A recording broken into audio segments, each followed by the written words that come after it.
What's going on, guys? Today we're going through the top 10 moments from My Hero Academia's War arc, which is seemingly concluded in the manga after over a year's worth of chapters. The 10 moments I've chosen for this video are my personal favorites, but there are of course many other things that did happen that are great, but they just didn't make the cut. Just before we get into it, be sure to sub to the channel if you haven't already, and let me know what your top 3 moments were from this arc down below. Okay, so the first moment we're going to talk about is the initial raid on the Paranormal Liberation Front mansion. This scene felt like something straight out of an Avengers movie, as you had a ton of pro heroes and students going all out against the villains, with many characters putting in their best ever performance. Cementoss managed to single-handedly split the front of the mansion in two, Tokoyami took down re-destro, at least temporarily, and Kaminari saved all the frontline heroes from his father. Okay, it wasn't really his father, but it was a guy with a powerful electricity type quirk, and Kaminari just absorbed all his attacks like it was nothing. We also saw the beginning of Hawks' betrayal of Twice, which was not only a great fight, but it was actually really emotional seeing Twice's regret at having trusted Hawks. Overall, I'd rate the beginning of the raid as certified peak fiction, hence why it's in my top 10 moments.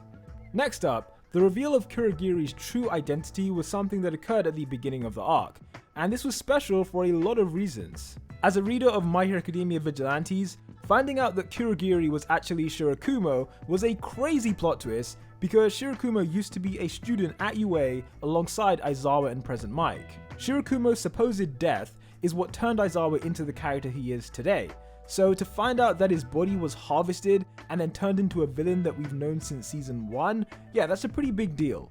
Aizawa had a mix of both sadness and disgust upon finding out this information, but perhaps the best thing about this reveal was Shirakumo briefly overriding his Nomu programming to give the heroes a clue that would help them locate Shiguraki. This straight up proves that there is still a little bit of the real Shirakumo left inside.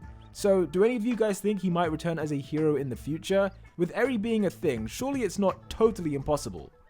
In 8th place, we have Mirko versus the high-end Nomus, which was a valiant effort from the rabbit hero to stop Shiguraki from waking up. In truth, there were more heroes than just Mirko who took on the Nomus, but she was the first one to arrive in the lab where Shiguraki was, and she went up against a gang of high-ends by herself for what was probably about 5 minutes or so. Seeing this happen from week to week was very exciting, as we kept wondering whether the heroes would actually be able to stop Shiguraki in time. At some moments it looked like Mirko would be able to deal with the Nomu, but then in other moments it seemed like she was ready to accept her death. Even after she finally made it to the tank where Shiguraki was, it still wasn't enough to stop the villain.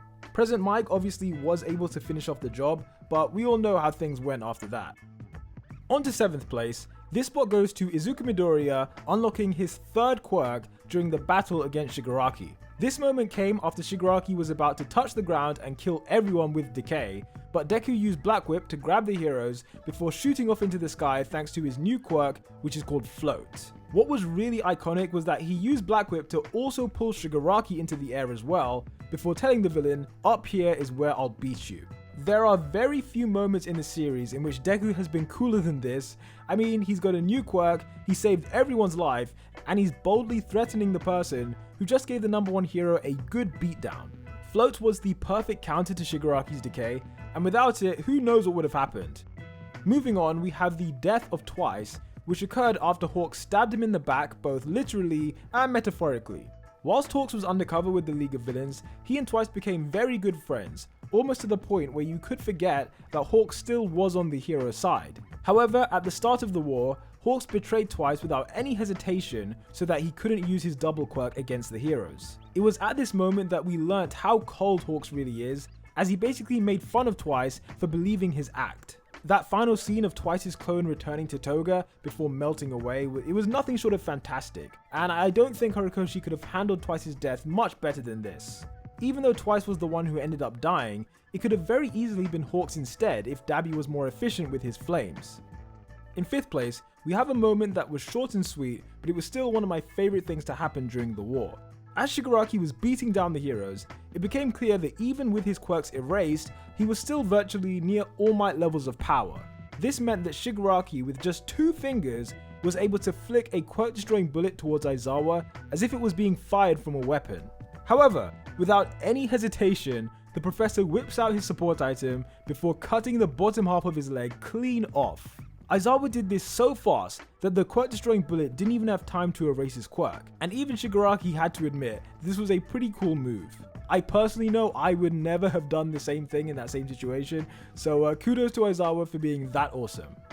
The fourth best moment in the war arc was the surprise return of Lemilian, which really came out of nowhere, but in a way that's what made it so hype. Absolutely nobody was expecting him to return when he did, clearly not even Deku. So for Lemilian to appear on the battlefield, it almost felt like a gift from Horikoshi. The way I see it, with all the heroes that have died this arc, such as Crust for example, I feel like Mirko returning out of nowhere is kind of meant to compensate a little bit for all the heroes that have been lost. After all, Aizawa did say that Mirko had potential to be the next #1 hero, so yeah, he's clearly a massive asset. Now, moving on to my personal top 3 moments from My Hero Academia's war arc, the third best moment came in chapter 285, and it was pretty iconic. At this point, All For One had taken over Shiguraki's body temporarily, which by itself was already pretty cool. As AFO went to attack Midoriya with Force Quirk activation, Bakugo's body moves without thinking, and he activates a new condensed form of explosion that are faster and stronger than anything he's done before. These new explosions enabled him to reach Midoriya in time and push him out of the way, but in the process, Bakugo himself got skewered by All For One. This wasn't like when AFO harmlessly used Force Quirk activation on Kurogiri.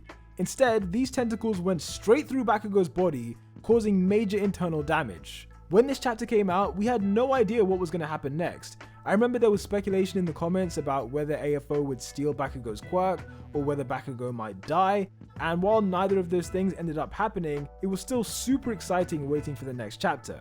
I cannot imagine Bakugo from season 1 sacrificing himself in this way, so this scene really cemented his development into what All Might would describe as a true hero. The second best moment of the arc was when Shiguraki finally woke up after the heroes did pretty much everything they could to stop that from happening. We got that amazing dream sequence in which he walks towards AFO and inherits the All For One quirk, followed by Shiguraki waking up and immediately wiping out thousands of people.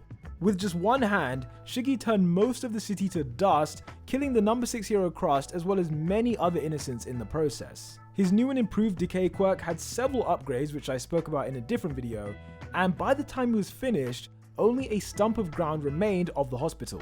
This moment was jaw-dropping, like we saw heroes being dusted in the streets, we saw civilians who were clearly about to be dusted, it was completely nuts. Of course, once the destruction was complete, then we got to see Shiguraki show off his new quirks against Endeavor, and yeah, that was pretty cool too. With that said, before we move on to my personal favourite moment of the war arc, the honourable mentions for this video include Best Genius still being alive, Mr. Compress's past being revealed, Kirishima getting the sedative into Gigantomachia's mouth, and Gigantomachia destroying many cities on his way to Shiguraki.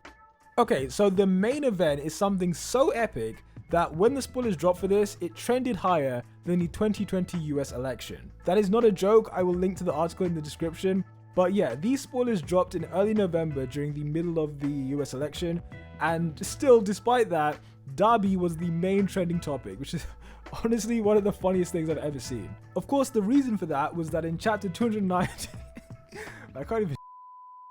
the reason for that was that in chapter 290, Derby was revealed to be Toya Todoroki, who was the long-lost son of Endeavor and the brother of Shoto. Most of us suspected that he was Toya Todoroki, but to have it confirmed beyond any reasonable doubt, it was just an amazing feeling. Like, we've been waiting for so long, it was just really satisfying. Seeing the reaction of the Todoroki family, not to mention getting more details on Toya's backstory, and witnessing the downfall of Endeavor all at once, yeah, that's just ridiculous.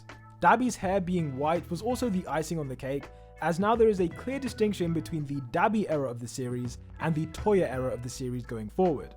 After the reveal of his identity, Toya went on an insane rampage, trying to kill Endeavor with Prominence Burn, then attacking Nejire, before finally attempting to kill Shoto. From the dialogue, we could tell that Toya is now a lost cause, because he just has no feelings for anyone, and even Natsuo, who was his favourite sibling, he didn't even care if he died. overall the Dabi reveal was basically everything I wanted it to be, but let me know your thoughts on that down below, and of course let me know your top 3 moments from the war arc as well. Thanks for watching as always, and if you enjoyed this video, then be sure to hit that like button because it will help other people find the video. Until the next one, peace out.